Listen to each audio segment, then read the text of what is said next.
would be like this. So here is an EMF or voltage source, and here is a switch and a capacitor, and here is a, actually, let's see, let's put the switch up here. So RC circuits like have to have a switch, right? Yes, RC circuits should have a switch.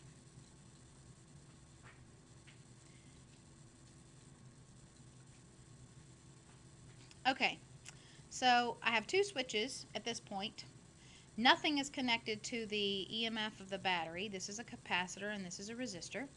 But if I do close this switch there, but the resistor is still open, so the resistor is not part of the circuit, my capacitor is going to charge.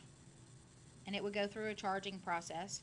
And it would be almost instantaneous because there's relatively no resistance in the circuit.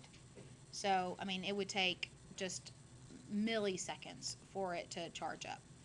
Okay, so once it's completely charged, if we open this circuit again, here, so I'm going to open my circuit there, and then we close this, then what's going to happen to the charge that built up? We had positive charges on this side, negative charges on this side. What's going to happen to the charge on the capacitor?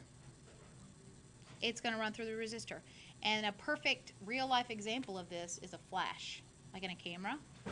We charge a capacitor and then you press the button and discharge it, and that allows a ton of current, a huge current, to pass through that light in a very short second, a short amount of time.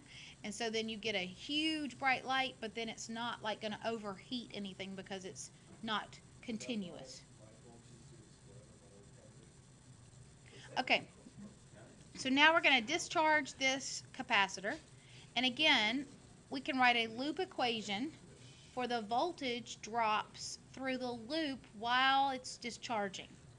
So if we look at what's going on here, there is a voltage drop across the capacitor. It is going to be losing energy, and there's going to be energy loss through the resistor.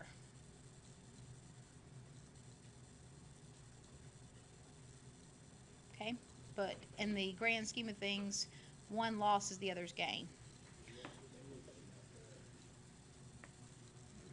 No, there is no EMF in this equation because this is not in the circuit anymore. So we're just doing this loop right here. All right, so now let's do some substitution.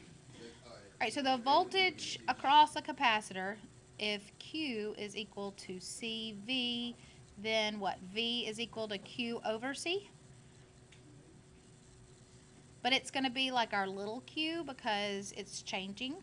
So we're going to call it little q over C. And then the voltage across the resistor, V is equal to IR, but I is changing. So wouldn't that be like a little dq over dt times R? So now let's see. That means that negative q over C would equal dq dt times R. What do you think? Can we write an equation for the charge on the capacitor as a function of time while it's discharging? We should be able to. What's the first thing you want to do? I want to divide by R on both sides. Is that okay? So then I'll have, I'm going to flip it over too. I like my dq to start at the front. So dq dt is equal to negative q over RC. Okay, so now we have to separate variables, right? So I'll have dq. Let's leave the negative sign over there. I like my negative just to be over here. Now what do I have to do? Integrate both sides. Ooh, what are the limits? So what does Q start out as if we are if we're discharging it? The total charge, big Q. And then we're going to discharge, so we're looking at the charge that it has on it later, which is a little q.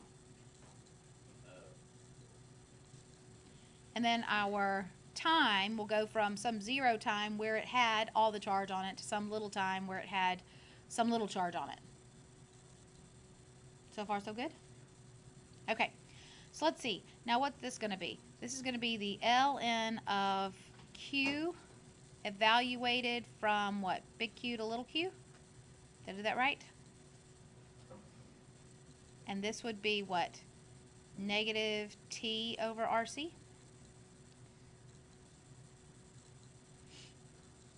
So that would be the ln of what? Q minus the ln of big Q? Those are parentheses. They look ugly, so sorry.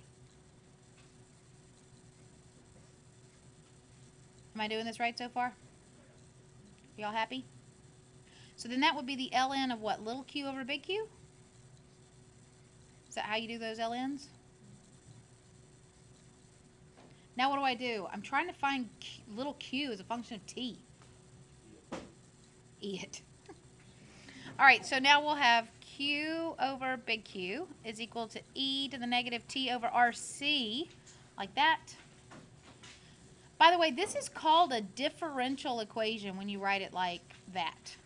That is the differential equation. So if you're reading a question and it asks you to write the differential equation for discharging a capacitor or the differential equation for charging a capacitor, that means the equation that has like dq over dt and stuff like that. Okay, that's what it means. It's not really all that scary. I know most of you haven't taken diffie-q yet. All right, so then what do? Oh, look, little q with respect to t would be big Q.